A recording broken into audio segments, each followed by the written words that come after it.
So just like that, employers can no longer recruit carers from overseas. Wow, like a day like this will come. I think we all saw it coming. But anyways guys, my name is Yeti, and on today's episode of Yettysplash, I'm going to be explaining in the most simplest form the latest changes in the UK immigration updates. We all know that 1st of July, the UK government released a statement of change, and this statement of change is about 180 pages long with lots of information that I think we all need to be aware of. Aside the statement of change, they also released a memorandum of explanation, which is just about 12 pages long. So I'm going to be breaking down salient points that are relevant to myself as well as my audience in this video. So don't go anywhere. If you're new here, please ensure that you subscribe. And to those returning subscribers, you guys are amazing. Now let's quickly get into the video. So now the first change is surrounding skilled worker visa, and I'm going to be telling you the salient points that will change with regards to skilled workers visa in the UK. Number 1, now the skill threshold for skilled worker visa is going to change from RQF level 3 to RQF level 6. Now let me explain this.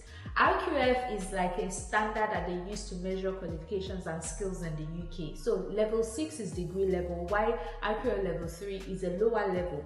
Let me show you guys an explanation. RQF, which is the regulated qualification framework, is structured into 8 levels, right? If you have RQF 1, that means you have your GCSE. You can work in elementary administrative role. If you have RQF 2, that's also GCSE level, grade 9 to 4, and you can work as a retail assistant, warehouse operative. If you have RQF level 3, that's your A level.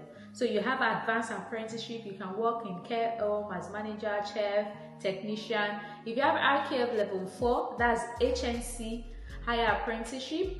You can work as a network administrator, retail manager. RQF level 5 is equivalent to HND or foundation degree level. RQF level 6 is a bachelor's degree and a graduate diploma, and you can work, for example, as a teacher, software engineer, and so on. And we have 7, which is masters, and 8, which is PhD or doctorate. So for you to get skilled worker visa in the UK before, all you needed was an RQF level 3, which is just A levels, meaning you don't really need to have a degree to get sponsorship. But now they're increasing that threshold to ensure that for those seeking skilled sponsorship in the UK, you must have at least a degree. So can you see that change from not having a degree to getting a sponsored job? But before you can be sponsored now, you also need to have a degree. So this is to tell you that the UK is majorly upgrading or moving towards a skilled, and they will only want to be employing highly skilled, laborers to come, or employers to come and work in the UK.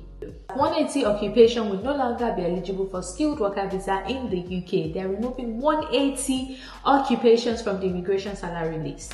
Number 3, they're saying that if you have been sponsored in the UK before on RQF level 3 route, then that's fine. You continue to be sponsored on this route. So these changes will only affect those that are seeking new sponsorship now, after the effective date of these new immigration rules, which is July 22nd. So if you're already in the UK and you don't have a degree and you're being sponsored because maybe you've transitioned into tech, then you're fine, you're not affected. Number 4 change is that they're abolishing the immigration salary list, or changing it to what is called temporary shortage list. And if you remember, it used to be the shortage occupation list before when Rishi Sunak was there. Now they changed it to immigration salary list. From immigration salary list, they're also changing it to temporary shortage list. Now they're now saying that if you want to be sponsored below the RQF level 6, then your occupation has to be under this temporary shortage occupation list. So this occupation is just going to be temporary, like the name implies. When they will abolish it, we do not know. And if you're even sponsored under it, they are also saying that salary reduction does not apply.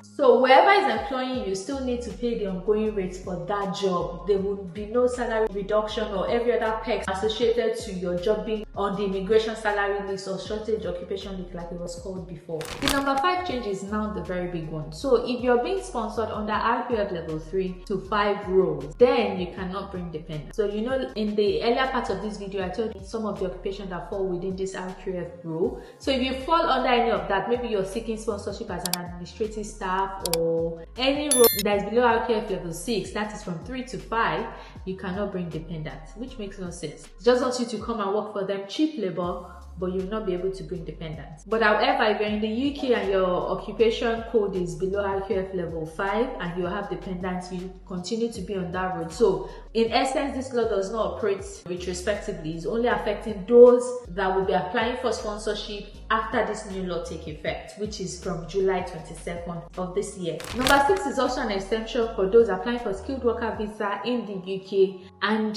they have dependents. If you're applying for RQF level 3 to 5 roles and you have dependents, as long as your dependent is a child born within the UK, then they can remain. You can apply with your dependents if that dependent is born within the UK, or you have sole responsibility over that child. So that's the only exception for you to have dependents under RQF level 3 to 5 roles now. Your child must be born in the UK. They said nothing about dependent partners. Either you're a single mom or you have a child born in the UK, or you have sole responsibility on that child. So if you have a child and you don't have sole responsibility, maybe the father is in Nigeria, it will be very difficult for you to bring that child in the UK unless you can prove that you have sole responsibility over that child and the child has nowhere else to go except to come with you. Now there's a whole section on the adult social care, and adult social care is also known as health and care visa, to be honest. So what are the changes affecting health and care visa? Number 1, they close international recruitment. So from 22nd of July, unless you have an application pending or you have your COS issued and you apply before 22nd of July,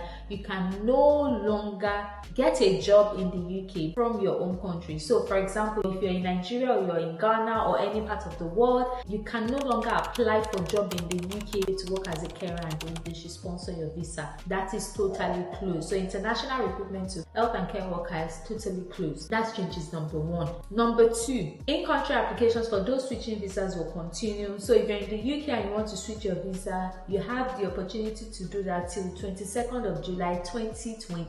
So that's 3 years gap. While they're closing international recruitment, they're telling you that if you're still in the UK and you want to switch to health and care visa, you can definitely do that till July 22nd, 2028, after which they will stop and abolish the health and care visa in total. The reason for this is because of the constant abuse of the visa. I think most of us saw this coming because it's been a long time coming. People were selling COS, they were enriching themselves, luring people to come here with no work.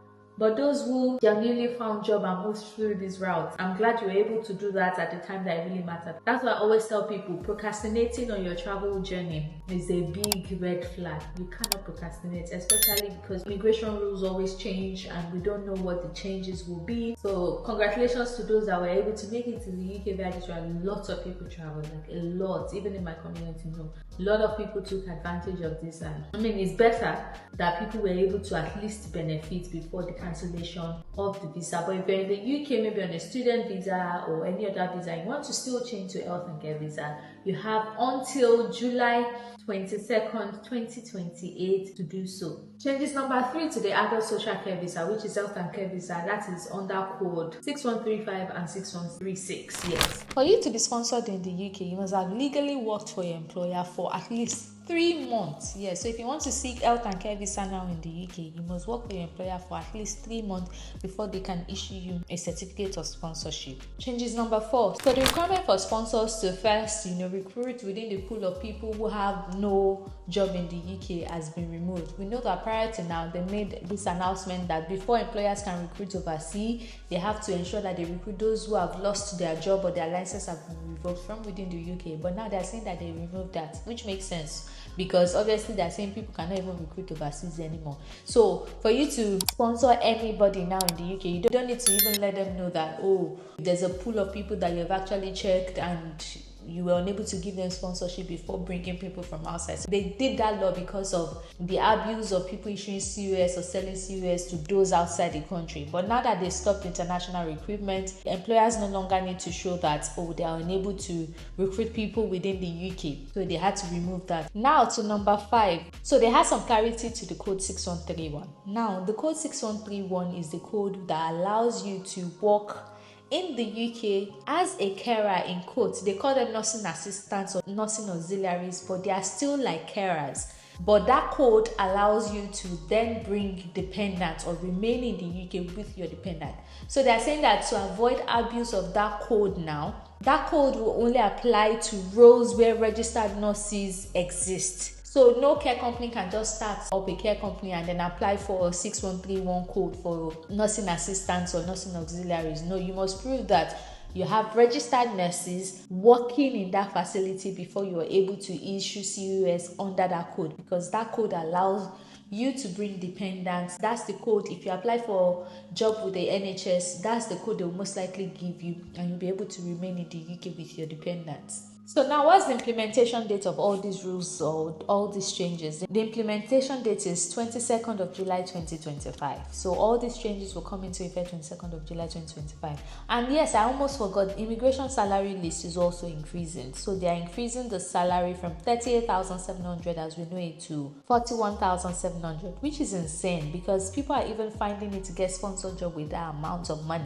Now you have increased it, so it's going to be incredibly difficult to get a sponsored job in the UK now, and that is nothing but the honest truth. It's going to be incredibly difficult to get it because you have to show that you are highly skilled. You must be of an exceptional talent for any company to be willing to sponsor you, to pay as high as that amount for you to remain in the UK. That is not to say that you cannot get sponsorship. A lot of people will still get it. A lot of people are getting it even with the salary increase, but you really have to upskill now. The UK is now a skilled market base, not for any other person to just relocate, especially if you seek the skilled worker visa. Thank you so much for watching this video. If you have any question, let me know in the comment section. Also guys, I'm going to be going live on Friday, so if you have any question regarding what I've just said, join my live session on Instagram at Yettysplash on Friday at 7 p.m. where I'm going to be taking all questions and answers regarding these new immigration changes, particularly how it affects carers and everything you need to know.